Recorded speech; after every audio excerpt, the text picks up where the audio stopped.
Mensagem. Bom dia a todos. Que alegria ver as crianças, os jovens que voltaram do acampamento animados, os que serviram também. É uma alegria estar com vocês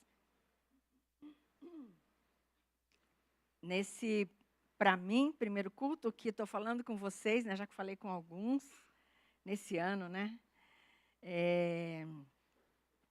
Alegria ver aquilo que Deus está fazendo e aquilo que Deus vai fazer. Nós começamos o ano cheio de planos, cheio de coisas na mente, e cheio de, para quem volta do acampamento, animados com aquilo que Deus tem feito e o que Deus vai fazer para nós esse ano. Nós temos pensado sobre isso. E, como foi falado também já, o pastor Takashi mandou o texto no início do ano sobre o tema da nossa igreja. O pastor Edu explanou no texto de Abacuque, onde se baseia esse tema. E o pastor Kengo falou uma pregação sobre a fé feita para durar. E nós queríamos também pensar um pouco sobre isso. Passou aniversário de São Paulo, parabéns para São Paulo, né? Ontem, 473, 71 anos. Caramba, é bastante, né? A Igreja Holiness, esse ano, completa 100 anos de existência. E coisas que prosseguem. Como é que esse negócio que prossegue? Eu queria contar uma história para vocês, que talvez alguns já conheçam, né? Não sei, não tenho ouvido ultimamente essa história, mas queria relembrar com vocês. Parece que tinham 3 porquinhos. 3 porquinhos que resolveram construir uma casa. E um falou assim, olha, o jeito mais rápido de fazer casa é pegando uma palha que está ali, num instantinho eu vou fazer. Eu vou fazer essa casa de palha. O outro falou assim, olha, eu acho que talvez vai dar um pouquinho mais de trabalho, mas eu vou fazer assim, de madeira, né? Um pouquinho, quem sabe eu consigo pôr um telhadinho melhor para mim, dia de chuva, né? E aí veio o terceiro. O terceiro falou assim, eu vou fazer de tijolo.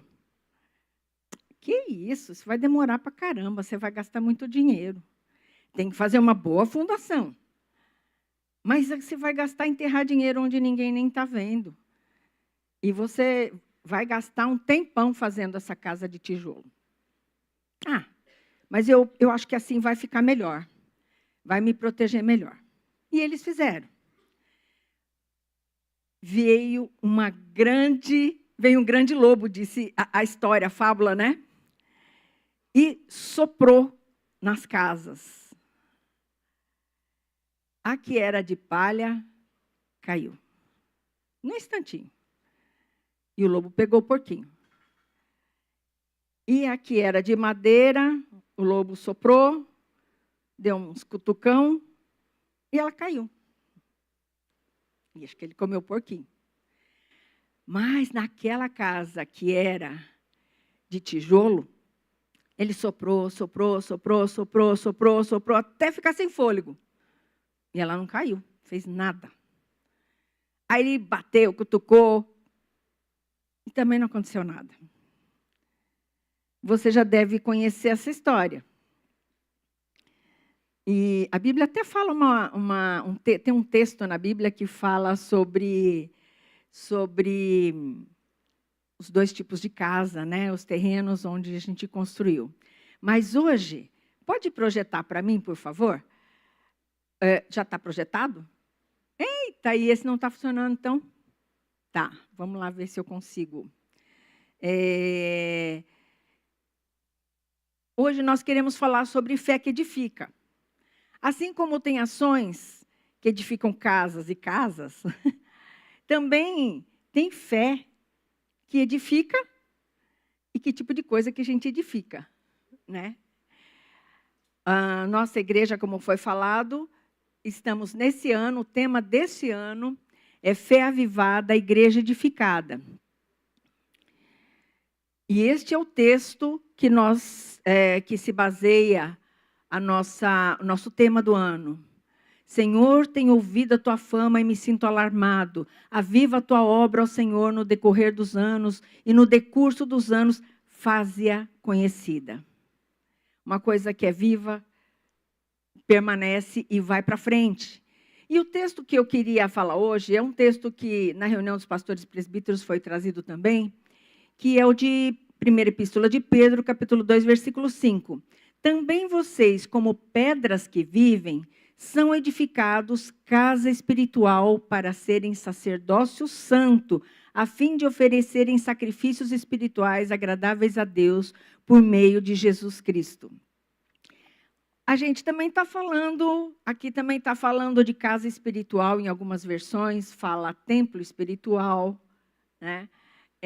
E nós queríamos pensar um pouco sobre essa questão da fé que edifica, porque o alvo é que nós tenhamos uma fé avivada e uma igreja edificada. Significa que as duas coisas têm que andar juntas. E uma coisa tem a ver com a outra. E como é que a gente trabalha com essa questão?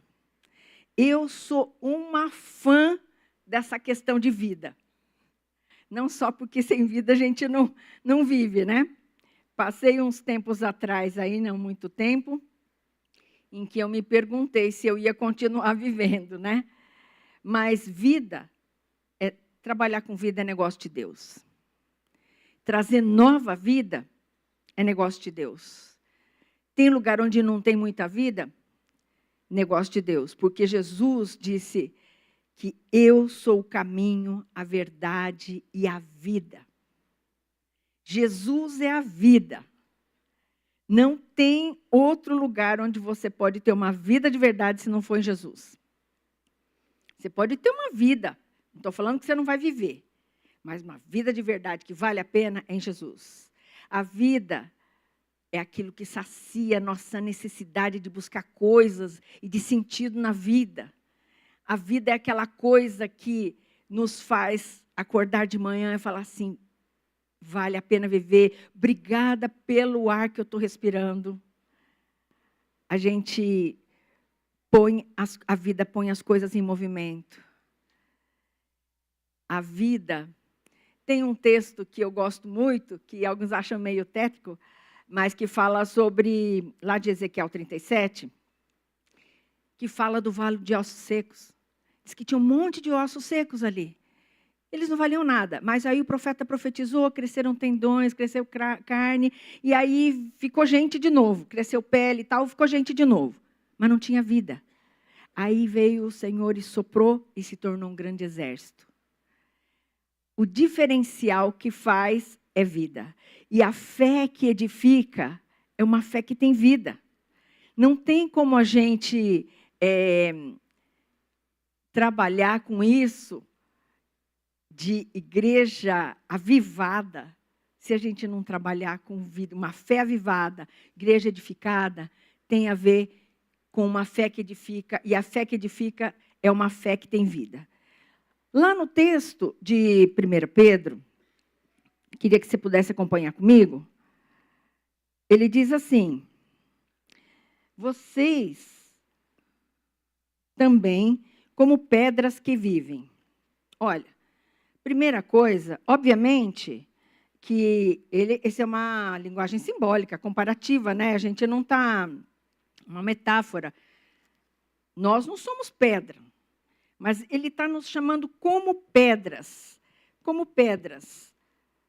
que vivem. Mas como é que essa questão de como pedras que vivem? Pedra, por natureza, é uma coisa que não tem vida, é um objeto inanimado, tá certo? Uma coisa sólida que não tem vida. Como é que você tem uma coisa sólida, mas que tem vida? A grande questão dessas pedras é que elas estão ligadas naquilo que está escrito no versículo 6, olha lá, na pedra angular. E a gente sabe que a pedra angular é Jesus. As pedras que vivem são as pessoas que estão ligadas com Jesus, que recebem de Jesus a vida, que andam segundo aquilo que Jesus fala. São as pessoas que buscam de Jesus quando você está em crise. Como é que é o jeito de viver? Como é que você toma a decisão? Jesus, alguém está querendo passar a perna em mim. Está me prejudicando. Jesus, como é que o Senhor lida com isso? Mas a pedra que vive ligada a Jesus, que é a pedra angular, é uma pedra que tem, lógico que não é pedra, né? Você está ligado a Jesus, uma pessoa ligada a uma pessoa. É uma pessoa que tem relacionamento. Tem relacionamento com Deus. Gente, eu tenho falado bastante vezes, eu trago esse assunto de novo. Eu tenho ficado desesperada sobre essa questão. Eu vi recentemente por que o Brasil, que é um país que tem tantos evangélicos, nós não temos diferença de alguns países que não têm tanto Jesus. Por quê? Gente, a gente está ligado com Jesus, Jesus vive na gente, reflete na vida da gente. A gente ter comunhão com Jesus, ter tempo de oração com Deus, ter tempo de ouvir o Senhor, passar tempo com Jesus, na leitura da palavra. Estamos no começo do ano, ainda dá tempo de você entrar no plano de leitura dos jovens, né, Marcelo? Ainda não terminou nem janeiro, dá para você correr aí e acompanhar a leitura. Nós estamos aí na leitura com os jovens novamente esse ano. Mas não só ler a Bíblia para você saber aqui, mas para ver o que Deus, que é nosso Pai, está falando para você naquela situação que você está vivendo agora. Deus tem coisa para falar. A gente poder passar tempo com Deus. Deus, o que o Senhor tem para falar para mim? Sabe quando aquela pessoa que você gosta, e você gosta de estar junto? Você passar tempo com Jesus. E eu confesso que mesmo a gente às vezes vai na vida tão corrida, e a gente às vezes começa a fazer oração, mas assim, uma sessão de pedição, né? Para Jesus. Jesus, olha, eu preciso disso, preciso daquilo, abençoa tal pessoa, tal evento, tal isso, tal aquilo, tal aquilo. E a gente entra com uma lista de pedidos. E a gente às vezes não para ouvir, Jesus, o que o Senhor tem para falar para mim? Jesus, o que é que nós podemos melhorar aqui a nossa relação? E a gente está disposto a ouvir Jesus.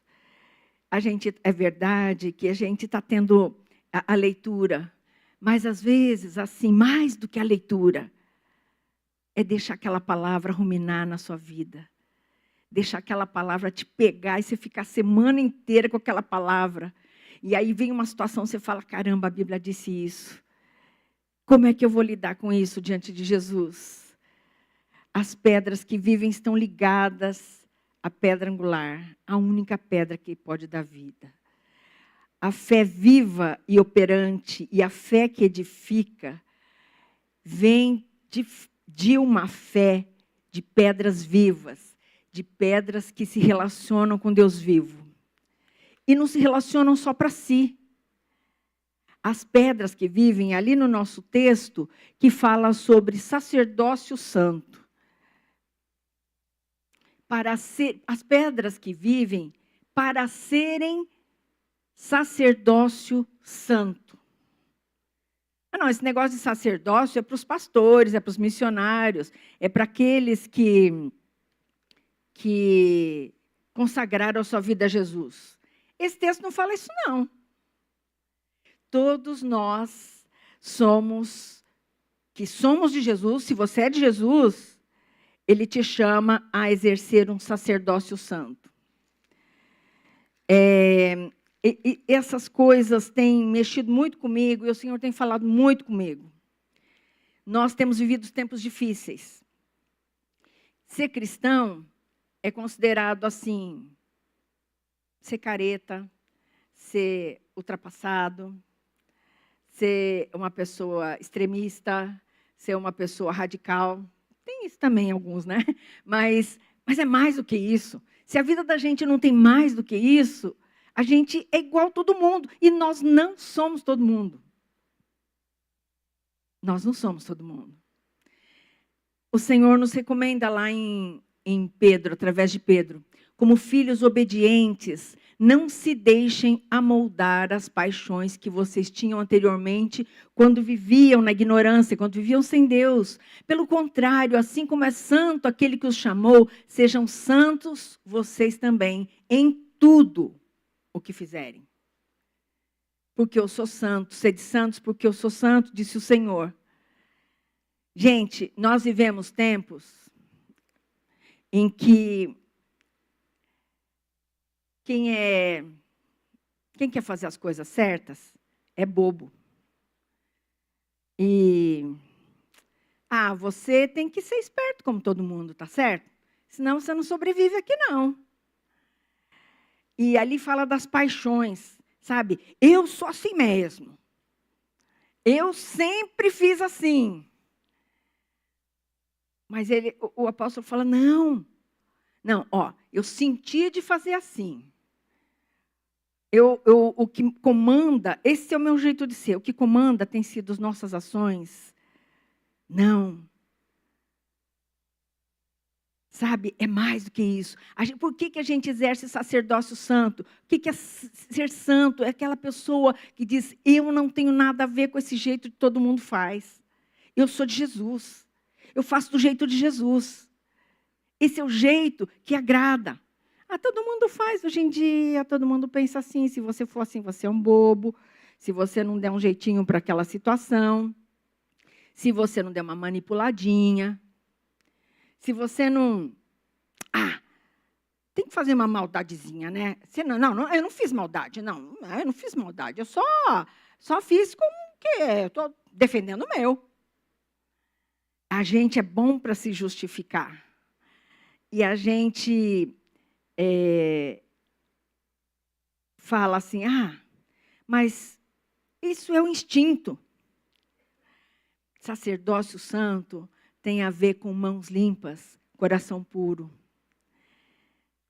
É fácil? Não é fácil. O que isso significa? Jovens, namoro, santo. Casais, casamento, santo. Funcionários, patrões, ações santas. Ele tinha falado ali em tudo. É uma régua muito alta. Mas a gente não vai na nossa força. É o poder do Espírito Santo na vida da gente.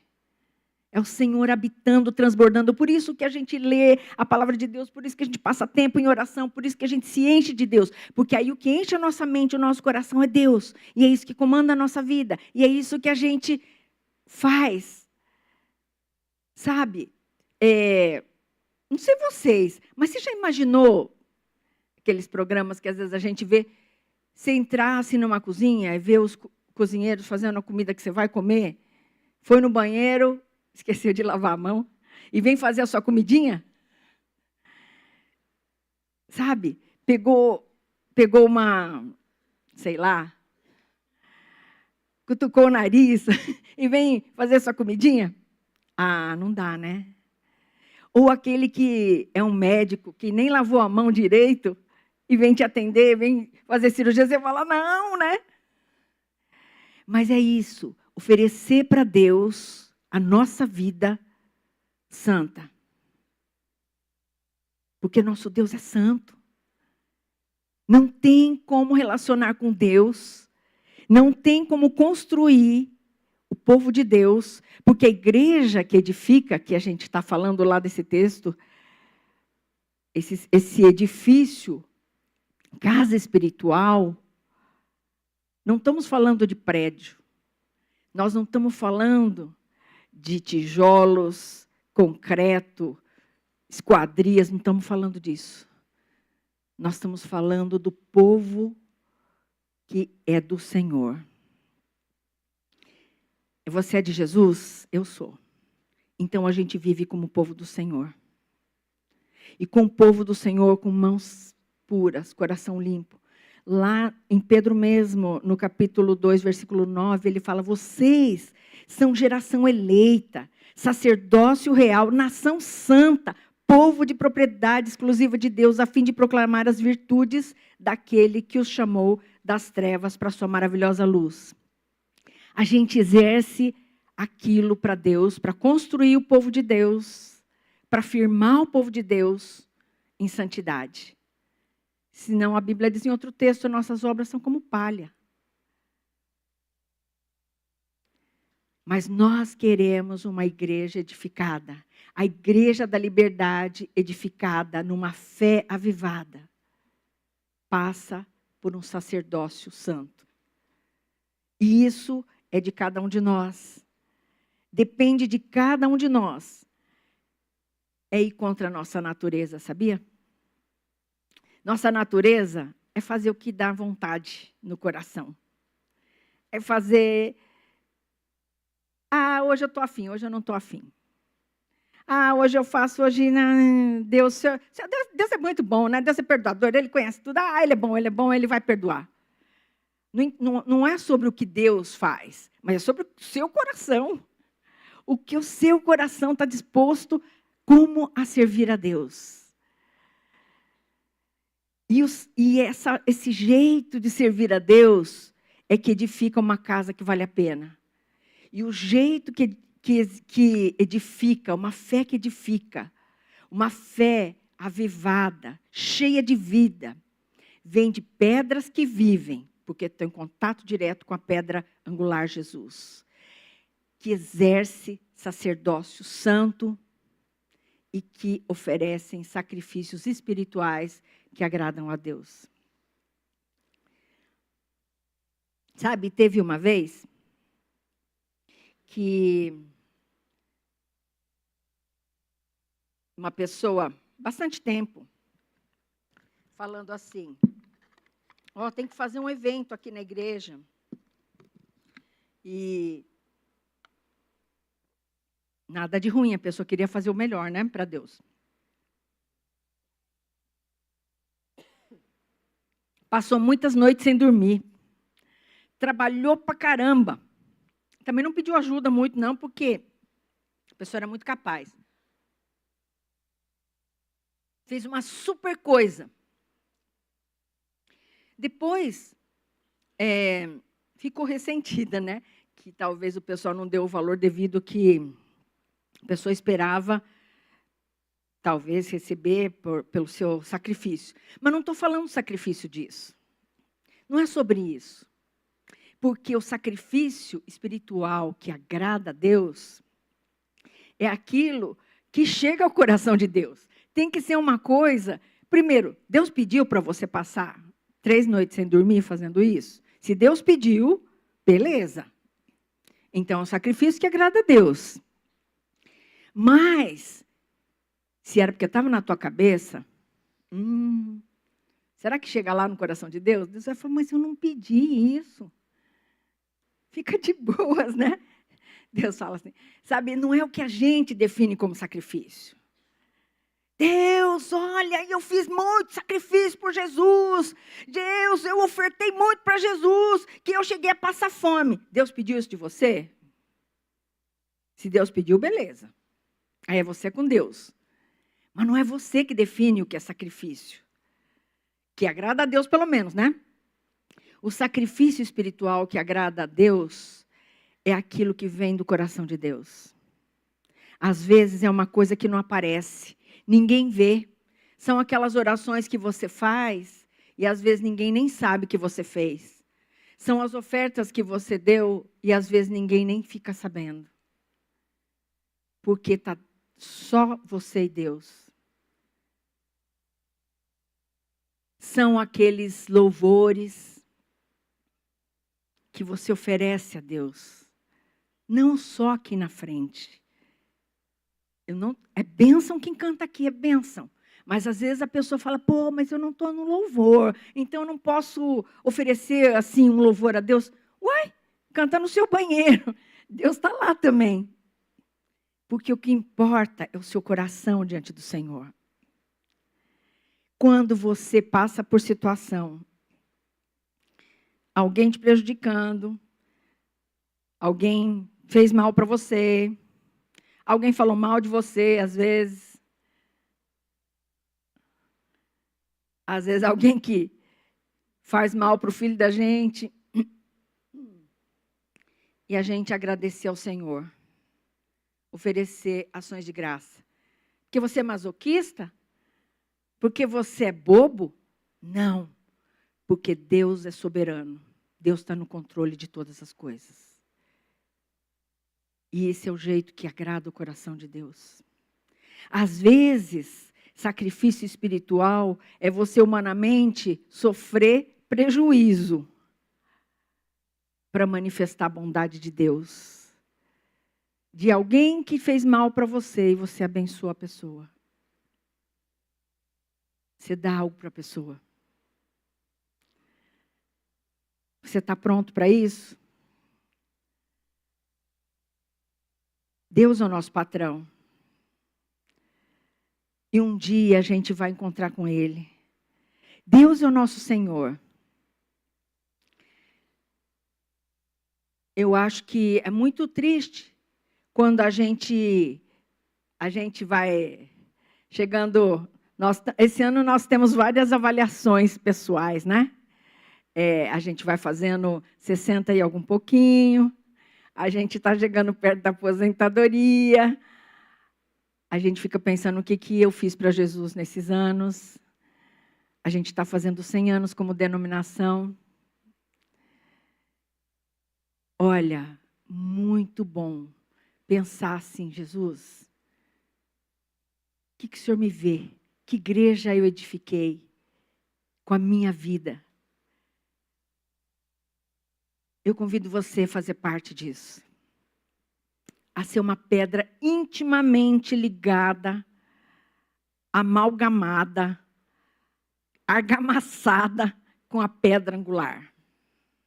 Em tudo. Deixa Deus botar o dedo em qualquer área da tua vida e fazer mudança. Porque aí vale a pena de você ser uma fé, uma pedra que vive. Aí você manifesta uma fé que edifica um edifício espiritual vivo, que vale a pena, que exerce um sacerdócio santo. Nós não somos igual a todo mundo. Todo mundo faz por aí. Eu não sou igual a todo mundo. Eu faço parte da nação santa, sacerdócio real de Deus. Está comigo nessa? Então a gente tem atitude assim. A gente não é igual a todo mundo. E a gente manifesta sacrifícios que agradam a Deus. Que chegam como aroma suave ao coração de Deus. De coisa, não que você quer fazer, mas que Deus pediu para você. E eu vou contar para vocês uma coisa. Algumas vezes, a duras penas, né? Às vezes o sacrifício é ficar no hospital sem poder fazer nada. Só louvando a Deus. Manifestando ações de graça. Orando. Abençoando. Sem poder fazer alguma coisa. Às vezes é isso que Deus pede de nós. Mas nós queremos, nesse ano de 2025, construir uma igreja que tem uma fé avivada, uma fé viva, em que Jesus ainda faz milagres todos os dias na sua vida. Não só quando você conheceu Jesus, que no meu caso já vai quase 50 anos. Não só quando conheci Jesus, mas hoje também Deus faz milagres. Deus hoje fala comigo. É uma fé viva. E eu exerço o que eu exerço ao Senhor, o que eu apresento no altar do Senhor, faz diferença. Chega ao coração de Deus e agrada. E no fim desse ano nós tenhamos uma igreja edificada numa fé avivada para a glória do Senhor. E isso é de cada um de nós. A igreja somos nós. Somos nós que construímos isso. É a minha parte, é a sua parte. Estamos juntos? Em nome de Jesus. Deus abençoe, irmãos.